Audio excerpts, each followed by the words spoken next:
Com votos de saúde e paz, cumprimentamos a todos os amigos e amigas que nos acompanham nas nossas reflexões a respeito do Evangelho e da doutrina espírita.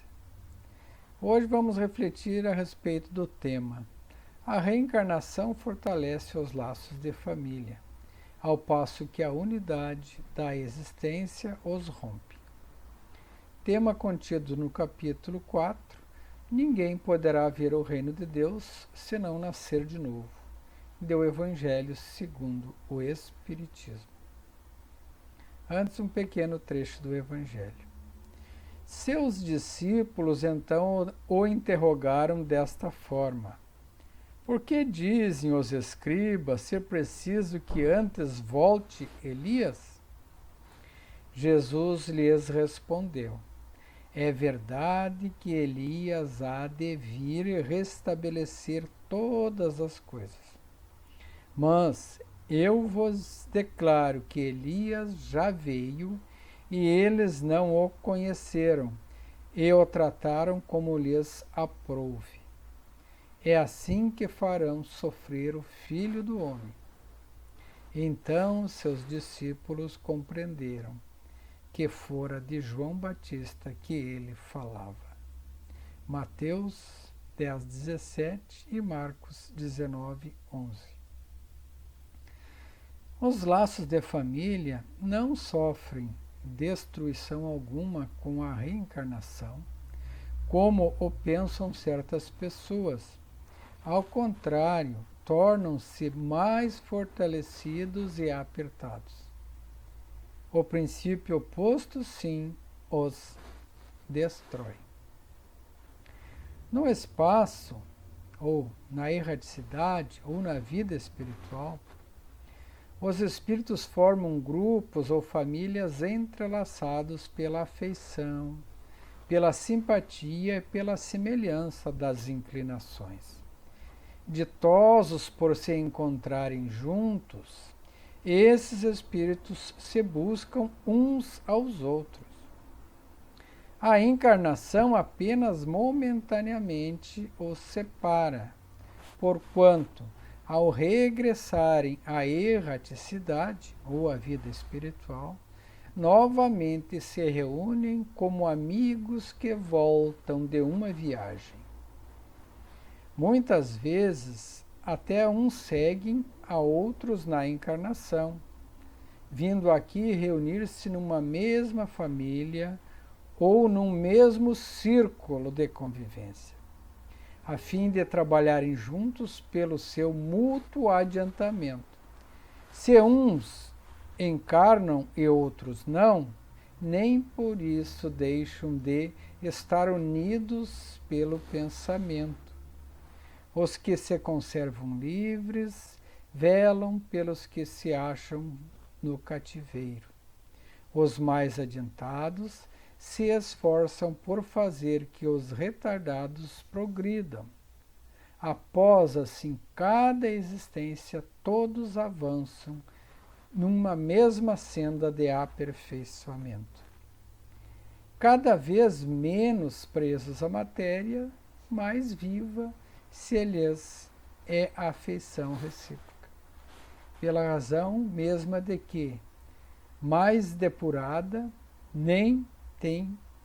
menos tem a perturbar o egoísmo e as sombras das paixões. Podem, portanto, percorrer assim ilimitado número de existências corpóreas sem que nenhum golpe receba a mútua acima dos que os liga. Duráveis são as afeições espirituais. As de natureza carnal se extinguem com a causa que lhes deu origem.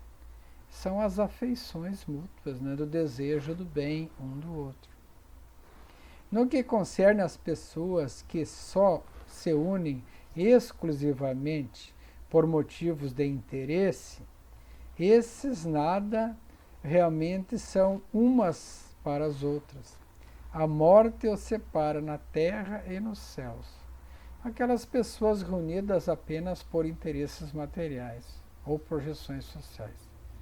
Não criam os laços fraternos que os unirão na vida futura. A união e a afeição que existem entre essas pessoas parentes são um indício de simpatia anterior que as aproximou. Aquela pessoa afim que parece que a gente já conhece há muito tempo. Irmãos de jornada evolutiva de outras épocas, de outras convivências. Falando-se de alguém cujo caráter, gostos e pendores nenhuma semelhança apresentam com os demais parentes, costuma-se dizer: esse não é da nossa família. Talvez seja aquele irmão que pela primeira vez está convivendo conosco.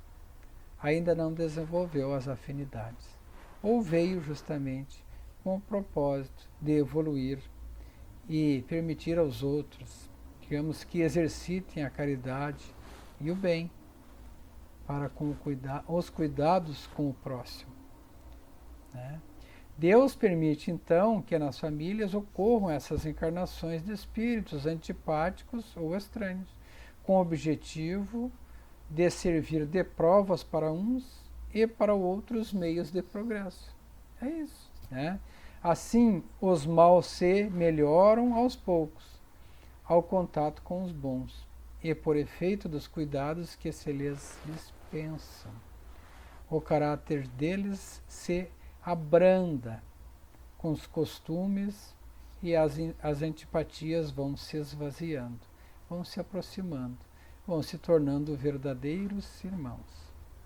A reencarnação, então, é o processo a que ela dá lugar todos os que se amam para tornar a encarnação na Terra e no espaço juntos, assim gravitarem para Deus ou para a unidade divina.